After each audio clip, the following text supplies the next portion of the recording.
You're listening to Fresh Floppies, episode 29. Nine times. 29 times. Let's go.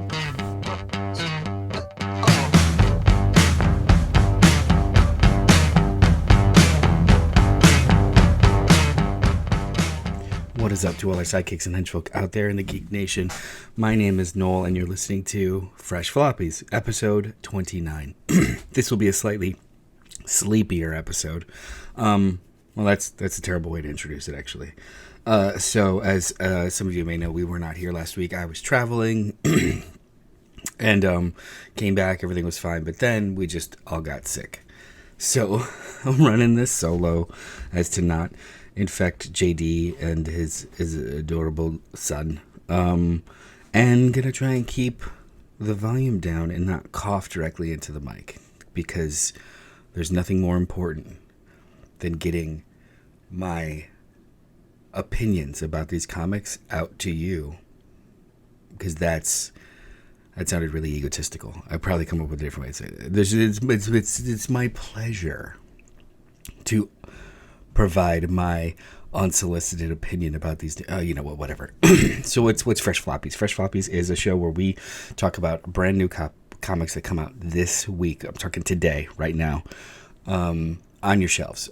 Single issues. What are single issues? Single issues are floppies, periodicals, sequential stories through art and word, in the language that is comic books. So yeah, we're just going to talk about them, non-spoiler. Hopefully give our throw our little 2 cents over the fence regarding what you should or could or may want to consider when picking up your books this week. So it's I'm short on breath.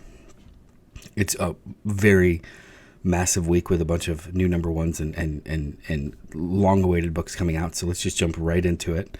And the first one I want to talk about is Dawn of DC's Wonder Woman number 1, written by Tom King with art by Daniel Sampere.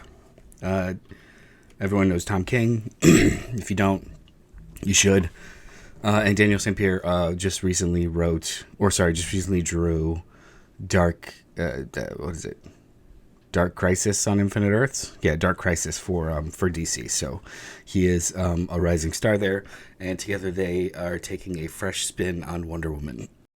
There's been a lot of discussion online about this book. I mean, if anybody's on Twitter, which will always be called Twitter in my home, they, especially on comic book Twitter, there's been a lot of like review copies and PDFs going around of this book. And people have been spouting off about their opinions. One opinion that kind of struck out to me was that this is the kind of comic that will, in paraphrasing quotes, piss off the right people. And I didn't actually understand what that meant. And then I read it, and I kind of agree. This might piss off the right people. This is very much. I really liked this comic. Now, this might be because I read a lot of Tom King, and/or I've been sick the last couple of days. But when I first sat down to read this comic, I fell asleep.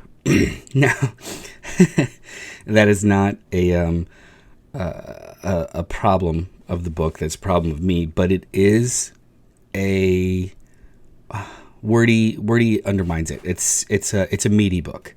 Tom King has a way of juxtaposing text boxes and narration with action and time frame. So the first issue is actually very dense.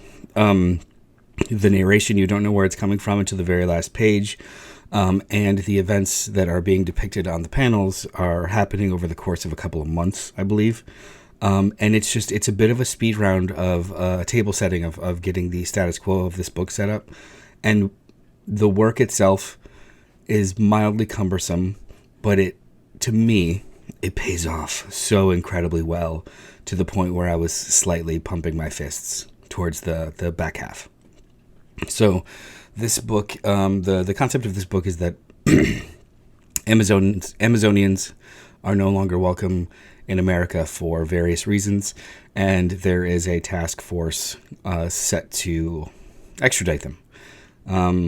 a lot of terrible things happen in the name of personal freedom.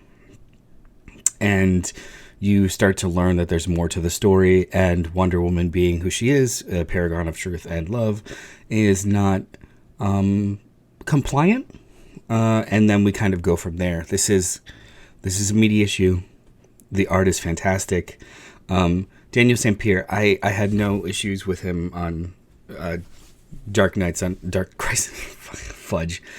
Crisis on Infinite Earths. I thought his art was really well done.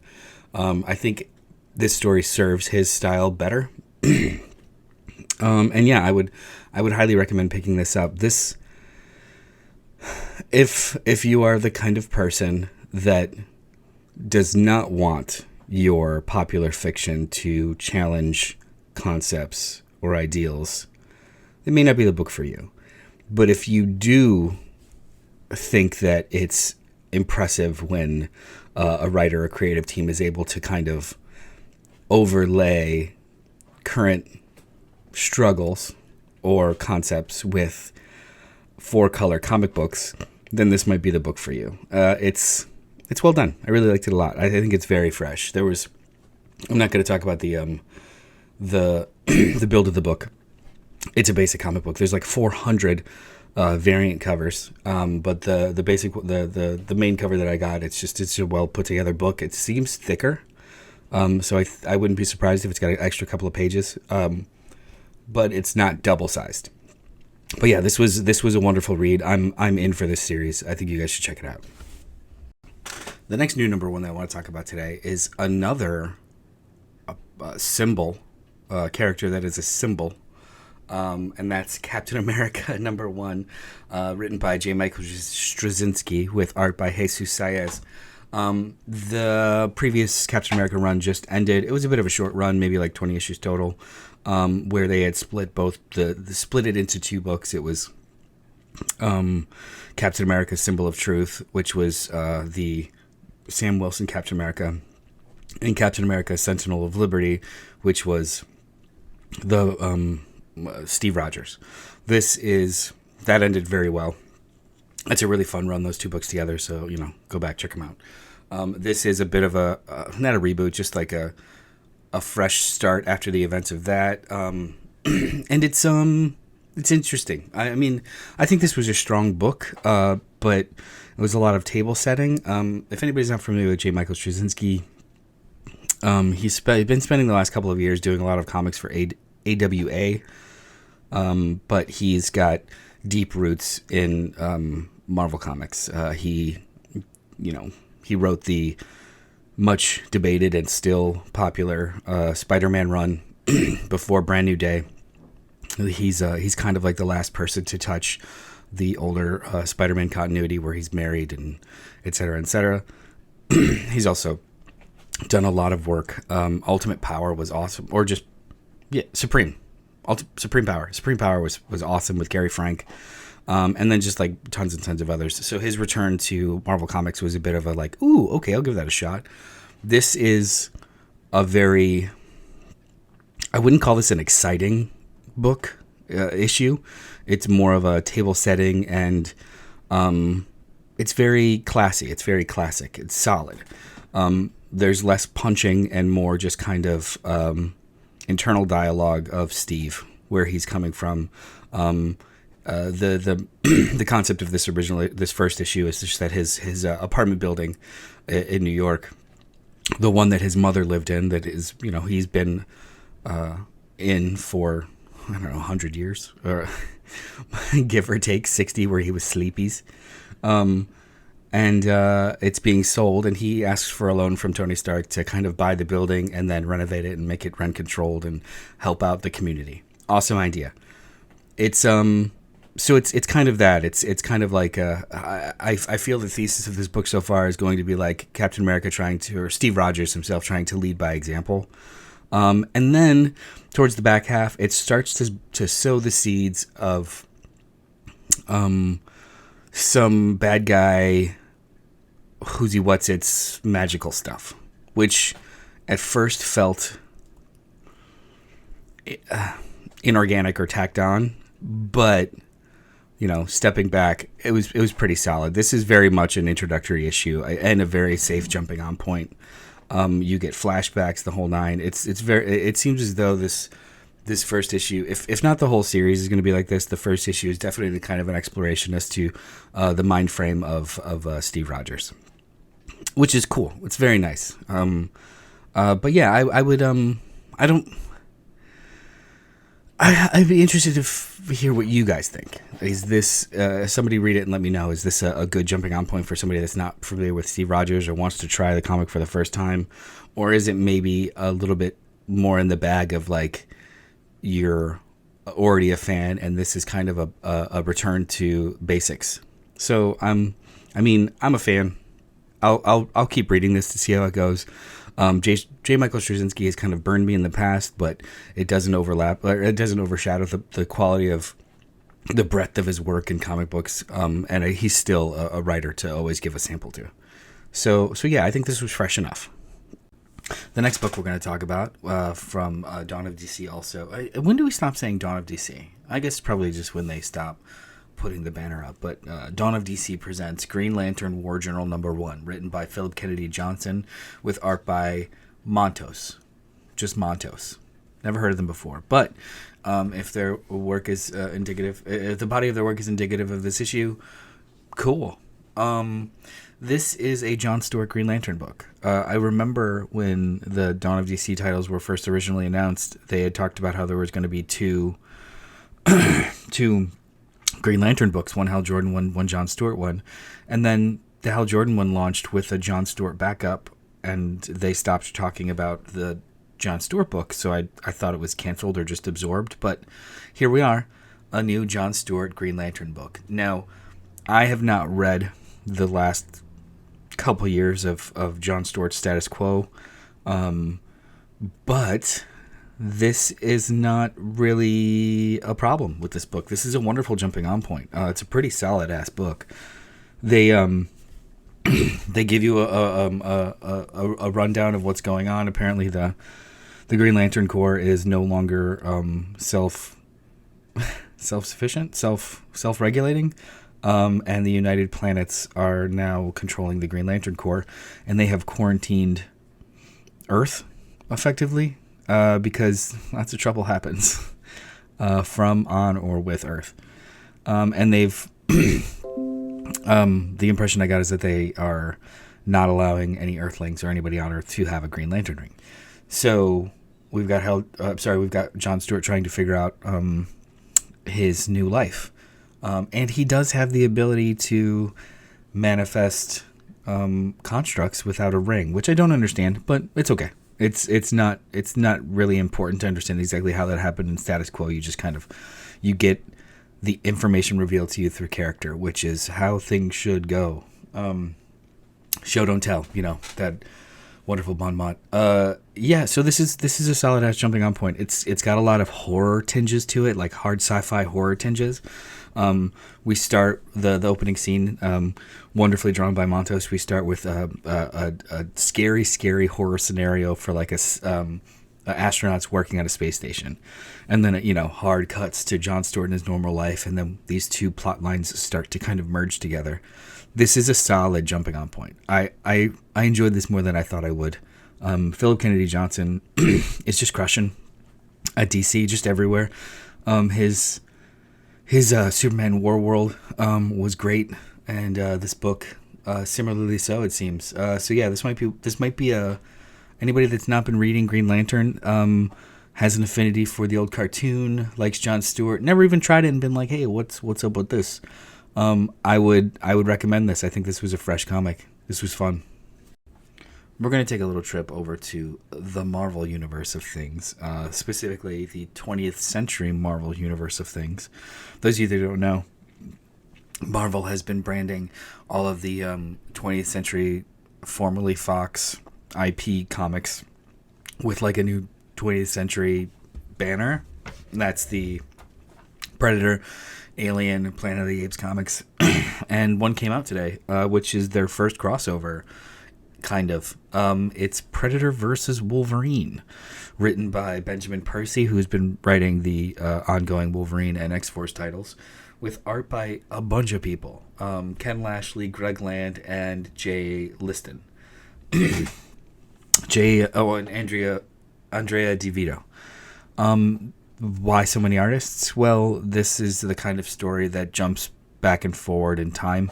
We've got two main characters, entities, if you will, in Wolverine and the Predator, who have a species name, and I didn't know that. Did anybody know that the Predator species name is Yautja? Yautja? Yautja. Okay. I mean, I knew Xenomorph had a name, and that's just Alien, but I guess Predator does too now. Both of these species, span a couple hundred years, and they've been up to it for a while. So, the beginning of this story smash cuts to Wolverine being very beat up. This is a mature book, I think. Violence alone, or like a MA or something. That is mature. Doesn't matter. A very, very beat up, chunks of himself missing, on the run in the woods, and we find out it's a predator that's been chasing him with claw marks in its mask, implying they have met many times, if not at least once. Then we flash back to, early 1900s Canada, and back and forth, and then you get to see a tale of when they first met, and then it switches to the Weapon X era Wolverine, and they meet again. So this seems to be almost like this is structured similarly to what was it? The Lives and Deaths of Wolverine or something like that, where one of the series was him basically jumping into his mind, his present day mind, jumping into various versions of his younger body at different time periods and stuff. This is that for the reader. We get to see different eras where he's fought a predator. How's the book? It's fine. It's oversized. I picked up, there's 1,000 covers. I picked up the Scotty Young one because I'm a sucker for a Scotty Young cover. Even if it's tonally inappropriate or doesn't match at all with the style of the book. I am not a giant fan of Greg Land's art. I mean, it's very competent and paced well. It's just, if you've seen it, you keep seeing it. He uses photo references, and he's been using the same photo references for a couple decades. So it's just, after a while you start to realize, like, oh, it's the same face as the one book from the other time, and the back and forth. So like it's fine. It doesn't deter from the book, but it also doesn't draw the book. Draw to the book. He draws the book. And it's just okay. This is like a B movie kind of book. I don't think it's in actual continuity, but maybe it is. Who knows? It's just solid. It's like a C+, B-. If you are in the bag for either of these characters, I really like Benjamin Percy. His storytelling. I enjoyed the first chunk of Wolverine and the first chunk of X-Force, and I did enjoy the first chunk, the first 10 or so issues of Ghost Rider. I'm a little behind, so I enjoy most of this creative team, but this first issue was a little by the numbers. It was fine. I will probably see if it's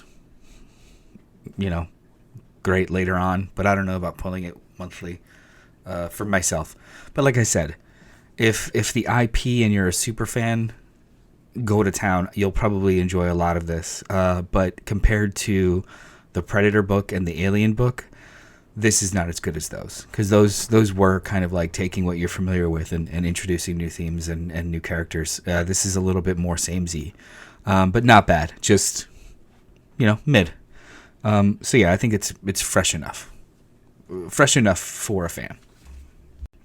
I want to talk about two more books today. The first one being Big Game number 3 out of 5 by Mark Miller with art by Pepe Larraz. This is a really odd book to me.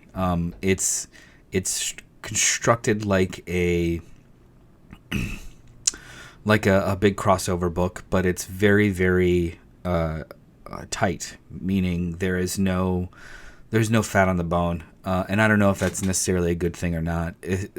This book doesn't give a hoot, a single hoot if you've read all other 18 Mark Millar titles that this kind of converges and leverages characters from, and treats all of these characters in as willy-nilly a fashion as all humanly possible. Like, without spoiling anything, a lot of things happen between issue 2 and 3 that are kind of like laying waste to previously established status quos in each one of these other books. Like, he is playing so fast and loose that it's starting to lose its impact. You know, like, there's a shock. Let's say there's a shock or a twist, and then you're like, oh my god, I didn't see that coming, and how did you do that, and why did you do that?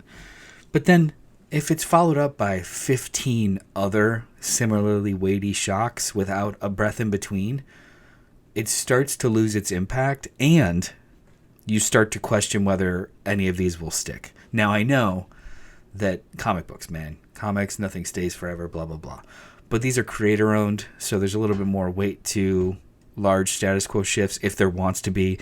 And just paced out seems like it would have more impact. But this has literally been between the second half of issue 2 and almost this entire issue is beat after beat of on the nose craziness, to the point where I'm starting to see the seams of maybe what comes next instead of riding along with it like a roller coaster. That's my personal experience. Now, the art is absolutely phenomenal. Seeing all these characters again is great, even if it's for one panel. I think we get Huck for like a page, and the Magic Order are just like hanging out on a rooftop at one point. I'm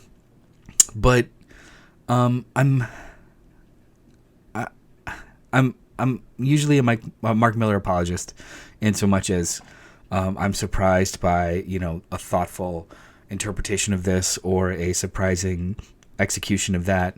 And then there's times when it's just obviously Mark Millar kind of being borderline edgy and look what I did. And this is a little bit more of that. I hope that in the next 2 issues, it pulls me back in, but yeah, I think this is fresh enough. Just fresh enough. It's not bad, but it's starting to kind of wear out its welcome in how, air quotes, shocking it's trying to be, and I'm not really falling for it anymore. But I want this to kind of nail its ending. Yeah, absolutely. And the last book I want to talk about is Guardians of the Galaxy number 6. So this is a wrap-up to the first arc of this relaunch of Guardians of the Galaxy, written by Colin Kelly and Jackson Lansing, with normally art by Kev Walker, but this is art by guest artist Alex Linz, who I'm not familiar with, but it's a very good Kev Walker facsimile. Tonally and stylistically, the book matches with its previous issues. Now, I read this, and I have no idea where it's going to go now. This is one of the most heady, kind of introspective, metaphoric big 2 comic book I've read in a really long time. I think so. If anybody's reading this book, at the end of issue 5, it looked like they all kind of died, and now in issue 6, it looks like they're all kind of dead. I don't know how else to kind of say it, and I don't think it's a spoiler because it's you know, it's painted on every image of every page, and you're going. The beginning of this series started with a central mystery of what's happening with Groot and the Groot fall. This issue is kind of showing all of their last moments, their choices that led up to the beginning of the first issue.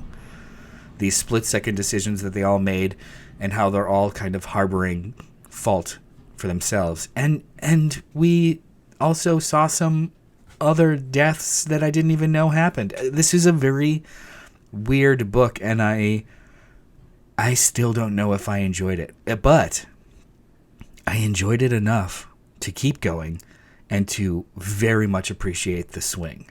Like, this is a really weird, wide swing.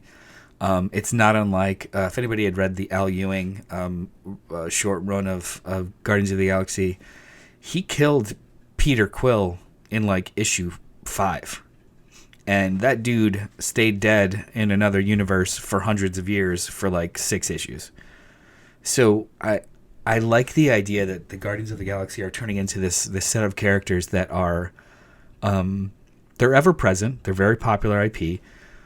But creative teams seem to be doing weird things with them, and I think that's a great thing, because they are a weird group. So they're not tied down to one specific type of genre or one specific type of heroic, and I think that's really cool.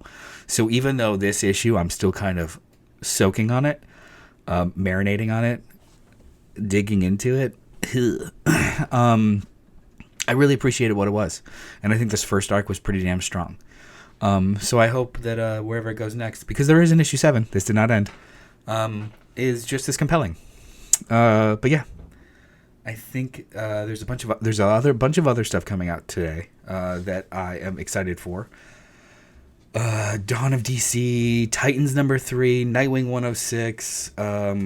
We've got World's Finest number 19 with the Nicolas Cage cover. Yep, look it up, Nicolas Cage cover. Some indie stuff, Ram V's Rare Flavors, Richard Blake's Hexagon Bridge. There's a lot of really cool comics coming out, and I'm very excited for DC to be back to being DC. We took like a 2-month break of just almost all of their titles being Night Terrors. Now we're back into the regular books, and they're welcome.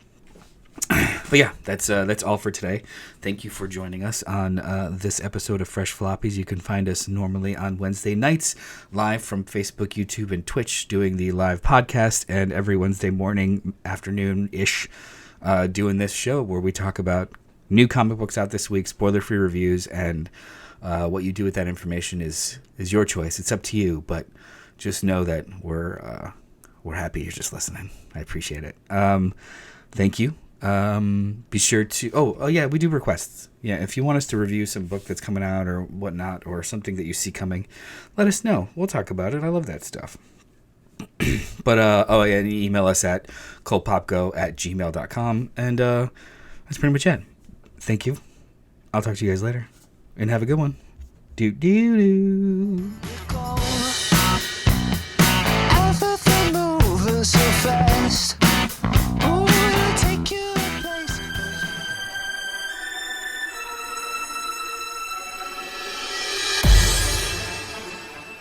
Thank you for listening to the CultPop Network, home to podcasts, live shows, and a whole lot of fun stuff for every flavor of fan. Follow us wherever you find your favorite podcasts, and be sure to join us live every Wednesday night at youtube.com/CultPopGo at 8 p.m. Eastern. While you're there, be sure to subscribe to the channel and hit the bell icon so you'll know when we drop new Thunder Rounds and episodes of Fresh Floppies, a spoiler-free show about single-issue comics released each week. Until then, we'll talk at you later.